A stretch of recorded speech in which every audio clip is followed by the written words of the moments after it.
Good morning and welcome to QuiltChat. We have a very special program for you today. Do you know we're going to have Quilt Week next week here in Paducah? And so one of our special exhibits is by Ian Berry called Art in Denim. And we're excited to have Ian with us here today. Welcome. Thanks for having me here in Kentucky. Yes, well, we hope you're enjoying getting acquainted with Paducah. Southern welcome. Yes, and you know what? We've been feeding him really well too, haven't we? Well, we're just going to ask you a few questions. So let's just start about how you got involved in working in denim in the first place.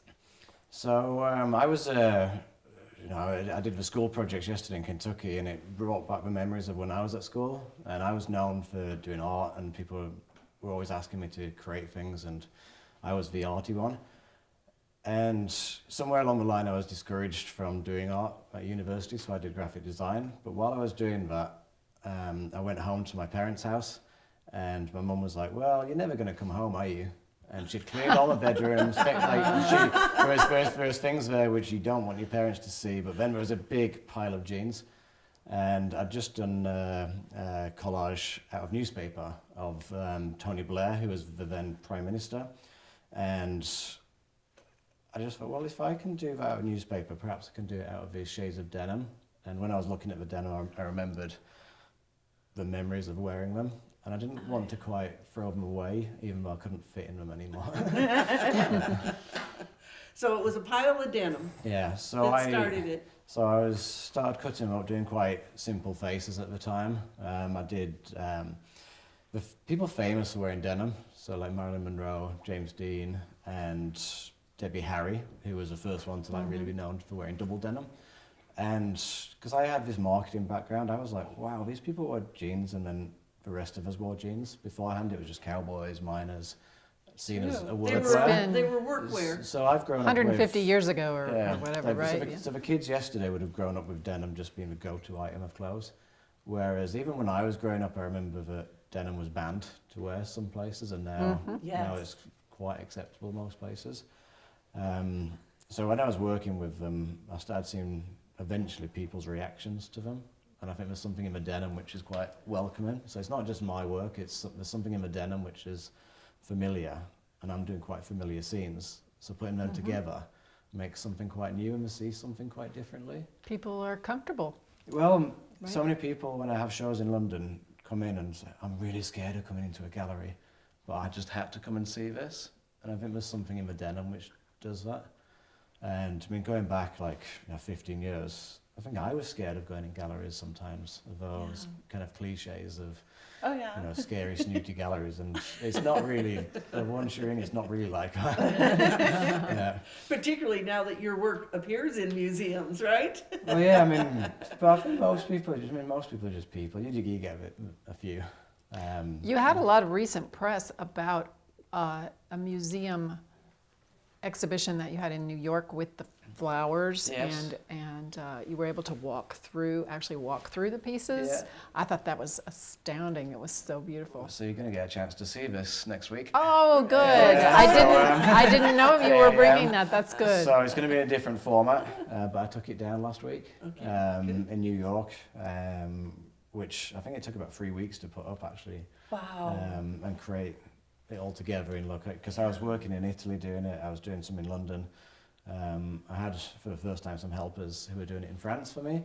But once I was in New York, it took 3 weeks to put up.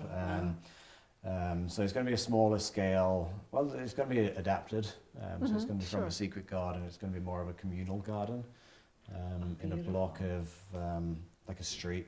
I'm creating a street. So one will be a walk-in gallery.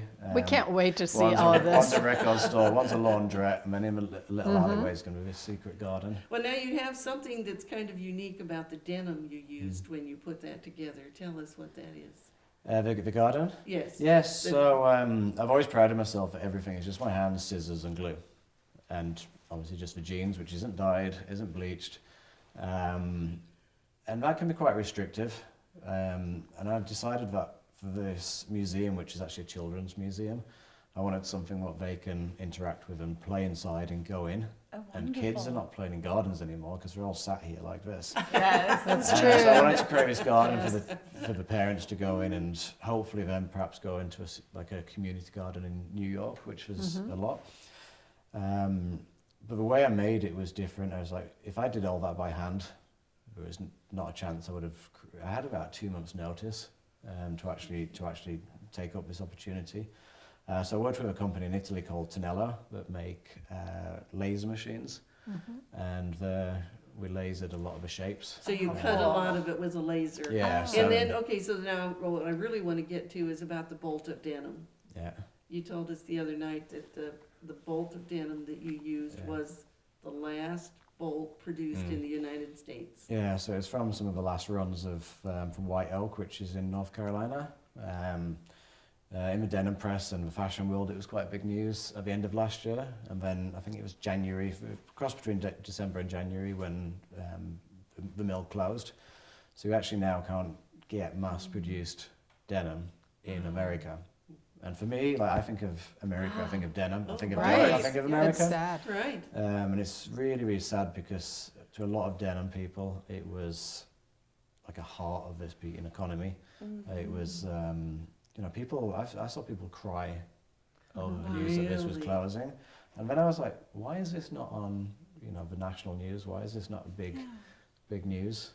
But even like when I told the children yesterday, it was just like, it didn't really. They'll So still it's, get jeans, right? Yeah, They'll yeah, still they can get jeans, but like to true denim people, it was Right. like, I mean, this was a denim that made the Levi's 501. So when you Farmers no, like like those. the common person doesn't know, say, the Cone brand, but in the industry it's like a respected American brand. So it's Absolutely. and then the Cone Huge is still, tradition. Cone's still going strong, so that's not a big fear. But the last mill in America, and in many ways they should have a lot of credit, but it was the last mill because they were the last ones to keep going. And now it's But gone. Now it's gone. Yes. So yeah, that was quite sad, but it was nice to actually use some of the last rolls to actually make something for the children and actually educate them on denim. So I had like a cotton plant Right. there Oh, and that's explaining that this is cool. where the cotton, what makes the denim, because kids don't know that. No. Okay, so let's switch to yesterday. You spent all day at one of our high schools. So tell us about the experience of working with the kids there. Well, as I was saying, that I was a child who wanted to be an artist, and I'm from a regional kind of town in the north of England. And when artists came in, it was often the local, I don't want to say anything bad, but like a local watercolour artist or somebody who's a lot older, often retired and doing it as a hobby perhaps. And as a kid who's like, 14, 16, it's such an age difference that you Yes. can't. When I used to say this, I was a bit younger. And then I can go into schools and be the same age as perhaps the footballers or baseball players or something that they look up to. Yes. So I'm a bit younger, and they can hopefully imagine, if he can do that, and he's kind of normal, then they can do that and show that with a bit of hard work what's possible. And I think a lot of the students took it on board, and especially when we showed the piece in real life, they seemed to have a lot more positive energy. Did and, you see their wheels turning about, what I could do now? Yeah. Because I bet mean, you I asked the did. question, like, how many of you want to be an artist? How many of you have ambitions to be an artist? And how many of you think you could be an artist? And at the end, I asked the same question, and a few more hands went up. So that was nice. So I hope I've encouraged some to, even if it's not to be an artist, a musician or something, which they probably go home, and many parents, and I'm not insulting parents by saying this, but a lot of people are protective of their children and they're scared of them being a bit different, like art, music, and they want them to get a good job. There's nothing really wrong with that, but I think it's important for kids to know that they can, with a lot of hard work, try and do something that they really want to do. I hope you didn't tell them about the 16 or 20 hours a day you put in sometimes. It was mentioned. It was actually it was mentioned because this generation is just like such instant gratification that I think I know in England it's for 15 minutes of fame on these reality TV shows, and now kids seem to aspire to be like, you know, the good-looking and muscly and attractive blonde kind of ones who are on the TV, and that can be quite quick to achieve and quite quick to go. You know, and you know, they recreated some of my work. I was working in denim. You know, they spent a week on it, and then suddenly I got mine out, and some are like, "Oh, mine looks rubbish now." And it's like, well, this is 12 years of like dedication and working, and so yeah, I hope they can think. You know, I work in denim, like, oh, what materials are out there, what I could do, and you know, hopefully one or two of them will, you know, maybe develop something from this. Well, I think quilters can probably relate to the fact that when you are doing something that you love to do and your heart is in it, the hours go by So fast. so fast. Yeah. So let's switch gears and talk about this piece behind us, because this is one of the pieces that will be in your exhibit. Yes. The first question everybody wants to ask is, how long did it take you to make that? Too long. Too long. Strangely, I went to Italy in between this, so I think it was like 5 weeks, but with a week missing. I know the floor took me nearly 3 weeks. And when I say 3 weeks, it doesn't mean 9 to 5, Monday to Friday. Oh, yes, right. It's all the time. Yes. Because it's finding the different washes of the denim to really match them, and you've got to get the grain going the right way. Oh, I didn't think about the grain. Yeah, 'cause I right. want to make it either look like... Sure. See, for example, if it was a house, you'd want the grain to go that way. If it's kind of going diagonally, it would look odd. Sure. It'd make it would look like it was tilted. Yeah, so I wanted Yes. to make it look like photorealism. I love photorealistic artists. So if I do a portrait, I want it to look like a palette knife. So every piece is, you know, like washing to merge into it. So when you stand back, people don't know it's denim. Yes. And that's really cool when people don't realize it's denim. It's almost like a compliment.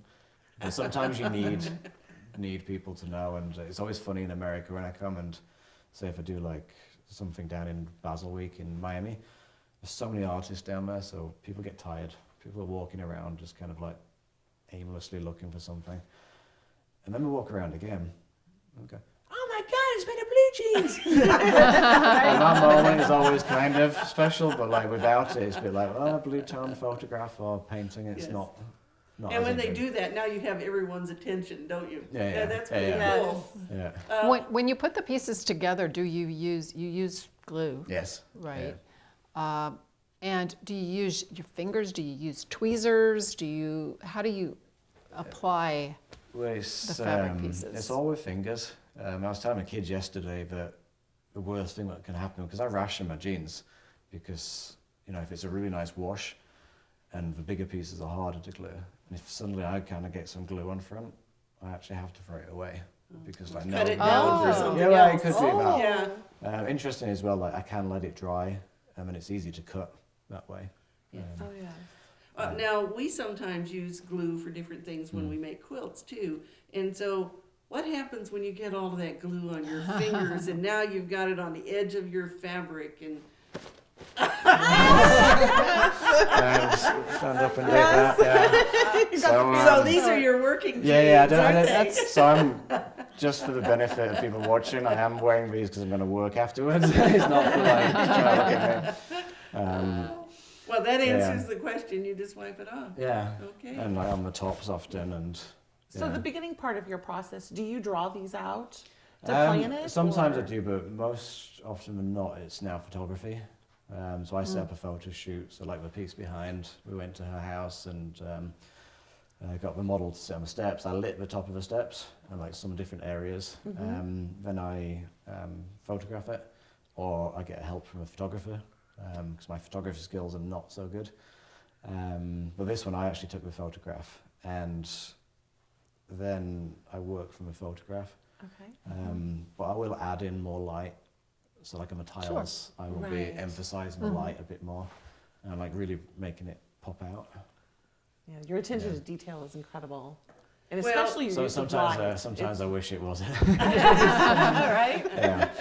Well, and for those who are seeing it on the screen behind us today, it is nothing compared to seeing it in real person. It's The incredible. layers that you've done and like those pictures on the stairwell going upstairs, And when people will look The at this doorway. more closely, I want you to pay attention to all of the many Dimensional. pieces that make up the woman and her face. It's incredible, really, the teeny tiny pieces that you've built into this to get the shading and the values correct. So quite a few years ago, every piece I did where I had a face, which wasn't actually a portrait, people were looking away from camera. And I was always like, yeah, I want it to be impersonal and you don't want to like connect with the person as much. And really it's because I couldn't master making a face so small. Great excuse. I could do a really big portrait because then the shadows don't matter as much. But on a small face, I mean, even this one, if you light it from a certain angle, it can look really ugly. Do you do mostly commission work, or how do you know what to do next? I always do my own bodies of work, and commissions are often quite painful. Maybe I forget them on. And we only know that because we had to wait about a year for him to finish a big commission before he would commit to coming to Paducah. Yeah. And so our Skype calls were infrequent, Yeah. but he'd say, "Oh, I'm still working on this commission." I scheduled 2 months to work on this piece, and it took me 8. Wow. And that was every day. That's I think another I thing think that I went quilters can feral. relate to. Yes. Yeah, I set myself quite a task. It was the CCTV kind of control room. And in the end, it was 16 pieces of art, which some of them had 4 pieces inside. So basically, it was a full exhibition worth of work for me. Because even some of the TVs were like this big. But kind of working on a piece this big and that big, it doesn't take that much longer to do a bigger piece in some ways. Sure. So yeah, that was quite painful. Well, we are thrilled to have you here this week, and for the quilters to get a chance to see what you do with that lowly old denim. Yeah, well, Yes. I'm looking forward to seeing it in real life and not on social media or printed material. I think that's one of the big reasons I want to be here, so people can see the real pieces. Well, and so his exhibit will be located on the first floor of the Carroll Convention Center, and the admission to that will be free with your show admission. So stop at the Expo Center and get your admission, and then you'll be able to come through and meet Ian and be able to see this absolutely fabulous art in denim. It's beautiful. Thank you so much for coming. Thank you for having me, and I'm looking forward to meeting you all. All right, and so that's all for Quilt Chat today, and we'll see you next week live from AQS Quilt Week.